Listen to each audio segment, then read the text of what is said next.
नमस्कार, मैं हूं पंकज मटपाल और आज इस वीडियो में मैं दूंगा आपके कुछ प्रश्नों के उत्तर। तो शुरू करते हैं ये कार्यक्रम और लेते हैं एक एक करके कुछ प्रश्न जो आपने मुझसे पूछे हैं। पहला प्रश्न जो मैं ले रहा हूं ये पूछा है वीरेंद्र कुमार सिंह जी ने। और वीरेंद्र कुमार जी, आपने कहा है कि आप 60 ईयर्स के हैं और आप SIP के थ्रू इन्वेस्ट करना चाहते हैं, SIP की शुरुआत करना चाहते हैं। 1 लाख पर मंथ आप इन्वेस्ट करेंगे और आपका जो इन्वेस्टमेंट होराइजन है वो है 5 ईयर्स का और आपका ऑब्जेक्टिव है वेल्थ ग्रो करना। साथ ही आपने लिखा है कि without compromising the safety of funds. देखिए, यदि आप इक्विटी फंड्स में इन्वेस्ट कर रहे हैं तो ये बात तो आपको मानकर चलनी चाहिए कि वॉलेटिलिटी यानी कि उतार चढ़ाव जो है वो इक्विटी मार्केट का या इक्विटी का इनहेरेंट नेचर है। तो यहाँ पर ये उम्मीद करके चलेंगे कि नहीं आप का पैसा कम नहीं हो सकता, तो मेरे हिसाब से ये गलत एक्सपेक्टेशन होगी। 5 साल का वक्त जो है वो बहुत लंबा समय भी नहीं है, तो आप देखेंगे 5 साल में कई बार आपको उतार चढ़ाव यहाँ पर आपके पोर्टफोलियो में देखने को मिलेंगे। और साथ ही जो फंड्स आपने चूज़ किए हैं जैसे कि HDFC बैलेंस एडवांटेज फंड, अब ये एक हाइब्रिड फंड है, पर यहाँ पर देखें तो इक्विटी एलोकेशन यहाँ पर काफ़ी अच्छा है। साथ ही पारंपरिक फ्लेक्सी कैप फंड तो खैर डेफिनेटली एक फ्लेक्सी कैप फंड है, इक्विटी ओरिएंटेड फंड है जिसका इन्वेस्टमेंट लार्ज कैप, थोड़ा मिड कैप और साथ ही इंटरनेशनल इक्विटी में है। ICICI prudential large and mid cap fund, SBI Contra fund, ये सभी डाइवर्सिफाइड इक्विटी फंड्स हैं। तो जब आप ये मानकर चलिए कि आपका जो इन्वेस्टमेंट है, यदि आप कह रहे हैं कि 1 लाख में से 50,000 रुपया आप इन्वेस्ट करेंगे बैलेंस एडवांटेज फंड में, जहां पर इक्विटी एलोकेशन करीब 60% है और बाकी की जो स्कीम्स हैं वहां पर तो पूरा पैसा इक्विटी में है, तो आप समझ सकते हैं कि आपका इक्विटी एक्सपोजर बहुत ज़्यादा है। फंड्स सभी अच्छे हैं, लेकिन यदि आप रिस्क टॉलरेट कर सकते हैं तब आप बिल्कुल इन फंड्स में SIP कर सकते हैं। अदरवाइज़ ये मानकर चलना कि आपका जो पैसा है वो सेफ रहेगा, ये शायद सही एक्सपेक्टेशन नहीं रहेगी।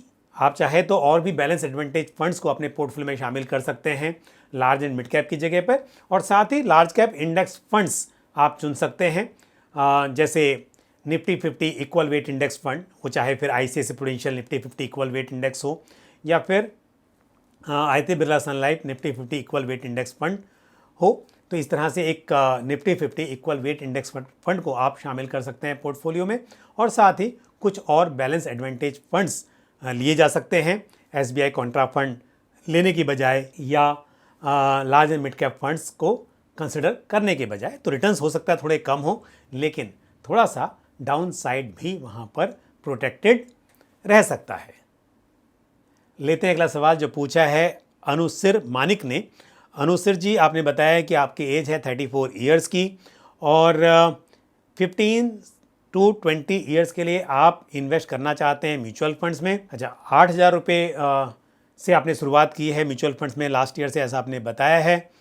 और ये स्कीम्स हैं Nippon India small cap fund जहाँ पर 2,000 रुपये, SBI small cap fund 1,000, Canara Robeco small cap fund 1,000, axis small cap fund 1,000, quant active fund 1,000 और PGIM India mid cap opportunities fund 1,000 rupees. ये टोटल 7,000 हो रहा है। आपने कहा है 8,000, तो कुछ तो यहाँ मिसिंग है, या तो अमाउंट आपने कम लिखा है किसी स्कीम में या फिर कोई स्कीम यहाँ पर आपसे छूट गई है। बट एनीवे, बात करते हैं जो स्कीम आपने बताई है उनके हिसाब से। देखिए, स्मॉल कैप में इन्वेस्ट किया तो आपको प्रॉफिट अच्छा हुआ होगा, इसमें कोई डाउट नहीं है। यदि आप कह रहे हैं कि लास्ट ईयर आपने शुरुआत की थी इन्वेस्टमेंट की, लेकिन ये ध्यान रहे कि समय समय पर अलग अलग तरह के मार्केट कैप्स में परफॉर्मेंस अलग अलग देखी जा सकती है। ये समय था स्मॉल कैप का, लेकिन इसका मतलब ये नहीं है कि हमेशा स्मॉल कैप ही अच्छा परफॉर्म करेंगे। दूसरी बात, जब गिरावट आएगी मार्केट में तब स्मॉल कैप में आपको ज़्यादा गिरावट भी देखने को मिल सकती है। तो यूँ तो यदि बात करें 15-20 ईयर्स की तो कोई बुराई नहीं है स्मॉल कैप फंड्स अपने पोर्टफोलियो में ज़्यादा एलोकेट करने में, लेकिन होता अक्सर यही है कि तेज़ी के दौर में आप रिस्क काफ़ी ले लेते हैं और जब मार्केट में गिरावट आती है तब एग्जिट कर जाते हैं। इससे अच्छा होगा यदि पोर्टफोलियो बैलेंस हो, स्मॉल कैप में एक्सपोजर कम करें और उसके बजाय यदि आप एक लार्ज कैप फंड ऐड करें, मिड कैप में थोड़ा अमाउंट बढ़ा लें या दूसरा एक और मिड कैप फंड आप ऐड करें। लेकिन यदि स्मॉल कैप फंड बहुत सारे हैं तो ऐसा नहीं कहूँगा कि बहुत सारे फंड्स आपके पोर्टफोलियो में होने चाहिए। आप इसी PGIM India mid cap opportunities fund में SIP अमाउंट बढ़ा सकते हैं और एक लार्ज कैप फंड को आप ऐड करें तो अच्छा रहेगा। और या तो फिर क्वांट एक्टिव फंड जो है, क्योंकि ये मल्टी कैप फंड है जिसका investment large cap, mid cap, small cap सभी जगह पर है, इसमें भी आप SIP अमाउंट बढ़ा सकते हैं, पर स्मॉल कैप में आपको थोड़ा कम करना चाहिए, ये मेरी राय है। और यदि पास्ट परफॉर्मेंस की बात की जाए तो सारी स्कीम अच्छी हैं, आगे की उम्मीद की जाए तो भी मैं कहूँगा कि स्कीम्स अच्छी हैं, लेकिन एलोकेशन के हिसाब से आपको थोड़ा पोर्टफोलियो में चेंजेस के लिए मैं सजेस्ट करूँगा। लेते हैं अगला सवाल जो पूछा है स्वरादीप डे ने। आपने बताया कि आपकी एज है 30 ईयर्स की और 25 ईयर्स के लिए आपको इन्वेस्ट करना है। आपके पोर्टफोलियो में HDFC सेंसेक्स फंड है जहां पर आप 500 रुपीज़ की SIP कर रहे हैं। ये एक लार्ज कैप फंड है, इंडेक्स फंड है।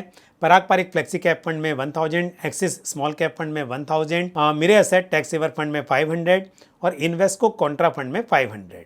बिल्कुल आप इनमें बने रह सकते हैं, लेकिन अगेन 500 रुपये का आपने इन्वेस्टमेंट किया हुआ है, इसमें आप बढ़ाएं इन्वेस्टमेंट अमाउंट को तो ये बेहतर होगा। स्कीम्स अच्छी हैं, लार्ज कैप है, स्मॉल कैप है, मिड कैप स्कीम आपके पास मिसिंग है।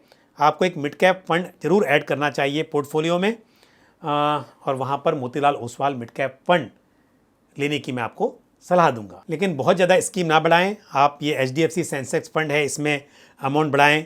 आप साथ ही पराग पारिक फ्लेक्सी कैप फंड में भी अमाउंट बढ़ा सकते हैं। इन्वेस्को कॉन्ट्रा फंड में भी आप अमाउंट बढ़ा सकते हैं। बेहतर होता है कि आप 500 रुपये 2 स्कीम में करने की बजाय एक ही स्कीम में 1000 रुपीज़ कर लेते तो अच्छा होता। बट एनीवे आप अच्छा है, आप स्कीम रखिए इन्हें, लेकिन दोनों ही स्कीम में अमाउंट बढ़ा लीजिए, वो बेहतर रहेगा। लेते हैं अगला सवाल जो पूछा है प्रमोद कुमार जी ने। प्रमोद जी, आपने बताया कि आपकी एज है 39 ईयर्स की और आपने कहा है कि आप मेरे वीडियोस हमेशा देखते हैं, तो थैंक यू वेरी मच, अच्छा लगता है सुनकर। और 12 साल में चाहिए आपको 1 करोड़। बिल्कुल, मैं बताता हूं जो आप कर रहे हैं वहां से कितना हो पाएगा और क्या आपको और कुछ इन्वेस्ट करना होगा। ICICI prudential blue chip fund में 5000 रुपीज़ की SIP चल रही है, प्लस 1 लाख रुपीज़ लमसम भी आपने इन्वेस्ट किए हुए हैं। ये एक लार्ज कैप फंड है। Kotak emerging equity fund mid cap fund है जिसमें 2000 रुपीज़ की SIP आप कर रहे हैं और इसमें 80,000 रुपीज़ लमसम किया हुआ है। साथ ही मेरे एसेट मिड कैप फंड में 5000 की SIP है और 80,000 रुपीज़ लमसम किया है। HDFC मल्टी कैप फंड में 3000 की SIP, 35,000 रुपीज़ का लमसम और SBI स्मॉल कैप फंड में 5000 की SIP, इसमें लमसम नहीं किया है। SBI कॉन्ट्रा फंड में आपने 3 लाख लमसम किए हुए हैं। तो मैं बताता हूँ आपको, देखिए अगेन ये कहना मुश्किल है कि किस तरह के रिटर्न मिलेंगे, बट लॉन्ग टर्म में 12% की उम्मीद तो हम कर ही सकते हैं, इससे ऊपर मिले तो और भी अच्छा है। तो मैं 12% पर कैलकुलेट करके आपको बताता हूँ कि 12 ईयर्स में 1 करोड़ रुपया इकट्ठा होगा कि नहीं होगा। तो 5,95,000 रुपीज़ लमसम में आपने इन्वेस्ट किए हैं और 20,000 की SIP कर रहे हैं। यदि 12% के CAGR पर कैलकुलेट कर रहा हूँ 12 ईयर्स में, तो अमाउंट निकल कर आता है टोटल 84,80,000 रुपीज़।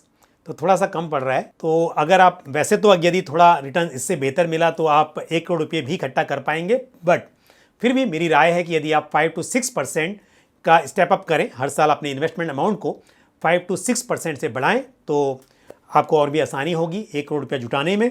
और मैं तो कहूँगा यदि मुमकिन हो तो 5-6% क्यों, आप 10% से स्टेप अप कीजिए ताकि आप 1 करोड़ नहीं उससे भी बड़ी राशि जुटा पाएँ, क्योंकि समय के साथ पैसे की वैल्यू कम होती है।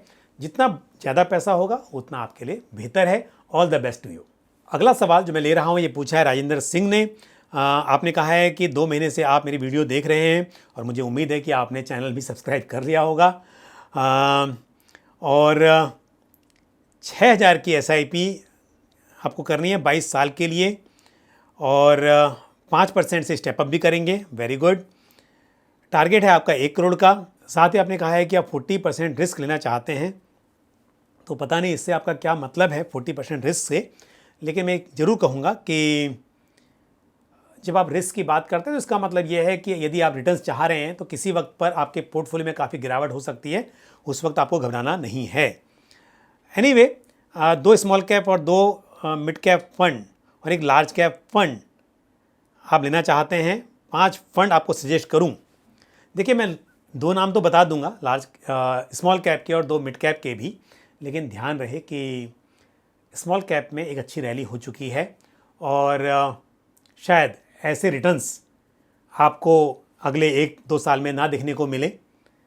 और अभी समय है कि जहां पर लार्ज कैप की वैल्यूएशन बेटर लग रही हैं, तो आपको लार्ज कैप में एलोकेशन ज़्यादा करना चाहिए।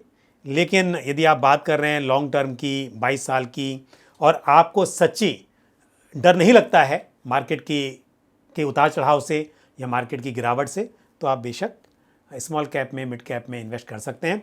तो मैं बताता हूं लॉन्ग टर्म के लिए अच्छी स्कीम्स कौन सी हो सकती हैं। लार्ज कैप में मेरी राय होगी कि आप Nifty 50 equal weight index fund लें, ICICI Prudential Nifty 50 equal weight index, या फिर Aditya Birla sun life Nifty 50 equal weight index fund लिया जा सकता है। और मिड कैप में दो नाम चाहिए आपको, एक होगा Motilal Oswal mid cap fund और दूसरी स्कीम हो सकती है मेरे asset mid cap fund. Small cap की बात करें तो एक्सिस स्मॉल कैप फंड आप चुन सकते हैं और साथ ही Canara Robeco small cap fund में इन्वेस्ट किया जा सकता है, या फिर क्वांट स्मॉल कैप फंड भी कंसिडर किया जा सकता है। ये भी एक अच्छा स्मॉल कैप फंड है मेरे हिसाब से। तो मैंने आपको स्कीम बता दी हैं, large cap, mid cap, small cap सभी तरह की, लेकिन ध्यान रखिए कि स्मॉल कैप फंड्स में इस वक्त पर मुझे ज़्यादा रिस्क दिखाई दे रहा है क्योंकि यहाँ पर वैल्यूएशन काफ़ी एक्सपेंसिव हो गई है। अब लेते हैं आज का आखिरी सवाल जो पूछा है मोहम्मद समद ने। आपने बताया कि आप बिहार के रहने वाले हैं और आपने Nifty, SBI Nifty small cap 250 index fund में इन्वेस्ट किया है जहां पर 2500 रुपीज़ की एसआईपी है। SBI Nifty mid cap 150 index fund में भी किया है 1500। साथ ही एसबीआई इक्विटी हाइब्रिड फंड है आपके पास जिसमें आपने 15 लाख रुपए लमसम इन्वेस्ट किए हैं और 1000 रुपीज़ मंथली भी आप वहां पर इन्वेस्ट कर रहे हैं। SBI long term equity fund, इसमें भी 1000 मंथली आप निवेश कर रहे हैं। आपका टारगेट है कि 15 साल में 1.5 करोड़ रुपया आपके पास बन जाए। आपका पोर्टफोलियो कैसा है और इस पे आपको एडवाइस चाहिए। देखिए 15 साल की यदि बात कर रहे हैं तो हाइब्रिड फंड भी ठीक है, मिड कैप और स्मॉल कैप में आपने इंडेक्स फंड चुना है, ये भी ठीक है, और साथ ही SBI long term equity fund जो कि एक टैक्स सेविंग फंड है, ये भी ठीक है। तो फंड्स सभी अच्छे हैं। बस ये बताऊंगा आपको कि 1.5 करोड़ रुपया आप जुटा पाएंगे या नहीं, मैं 12% पे कैलकुलेट करके आपको बता देता हूं। और मुझे उम्मीद है कि जो 15 लाख रुपये आपने इन्वेस्ट किए हैं ये बढ़ गए होंगे इस वक्त पर, लेकिन मैं फिर भी जो कैलकुलेट कर रहा हूं वो मैं ये मान के चलता हूं कि 15 लाख रुपये आप इन्वेस्ट कर रहे हैं। तो 15 लाख रुपये का लमसम और 6000 रुपीज़ की एसआईपी आप कर रहे हैं। यदि मैं 12% के CAGR पर कैलकुलेट करूं तो 15 साल में करीब 1 करोड़ 10 लाख रुपए इकट्ठा हो सकते हैं। आप बात कर रहे हैं 1.5 करोड़ की, तो आपको इन्वेस्टमेंट अमाउंट को बढ़ाना होगा। और साथ ही क्योंकि आपने इन्वेस्ट किया है हाइब्रिड फंड में, 15 साल की बात करें तो हाइब्रिड के मुकाबले यदि आप डाइवर्सिफाइड इक्विटी फंड्स में इन्वेस्ट करेंगे तो ये बेहतर होगा। और काफ़ी बड़ी पूंजी आपने लमसम में इन्वेस्ट की हुई है, अमाउंट को बढ़ने दीजिए, कोई बात नहीं। फिलहाल के हिसाब से हाइब्रिड फंड ठीक है, लेकिन समय के साथ आप इसे हाइब्रिड से यदि एक large and mid cap fund या फिर लार्ज कैप फंड इसमें स्विच करेंगे तो ये बेहतर होगा, क्योंकि 15 साल के हिसाब से हाइब्रिड के मुकाबले एक diversified large and mid cap fund या लार्ज कैप फंड आपको बेहतर रिटर्न दिलाने में मदद कर सकता है। तो आप दो काम करें, एक तो जैसा मैंने कहा कि कुछ समय के बाद आप हाइब्रिड से डाइवर्सिफाइड फंड्स में स्विच करने पर विचार करें, अभी नहीं, इस वक्त पर मार्केट थोड़ा सा ओवर वैल्यूड है। थोड़े टाइम तक आप हाइब्रिड में ही रहें, लेकिन 1-2 साल के बाद में आप ज़रूर स्विच करने पर विचार करें। और दूसरी बात, आप स्टेप अप करें। इस वक्त जैसे कि आप 6000 की SIP कर रहे हैं, तो समय के साथ साल दर साल मैं कहूँगा कि SIP अमाउंट को आप बढ़ाते रहें ताकि आपका जो लक्ष्य है वो पूरा हो सके। All the best to you. तो आज इस वीडियो में मैंने आपके कुछ प्रश्नों के उत्तर दिए और मुझे उम्मीद है कि ये जानकारी आपको ठीक से समझ में आ गई होगी। और इसी तरह से आपके जो भी सवाल या सुझाव हों आप कमेंट बॉक्स में पोस्ट करते रहें। इसी के साथ मुझे भी दीजिए इजाज़त, अगले वीडियो में फिर आपसे मुलाकात होगी। थैंक यू, जय हिंद। म्यूचुअल फंड निवेश बाजार जोखिमों के अधीन है। योजना से संबंधित सभी दस्तावेजों को ध्यान से पढ़ें।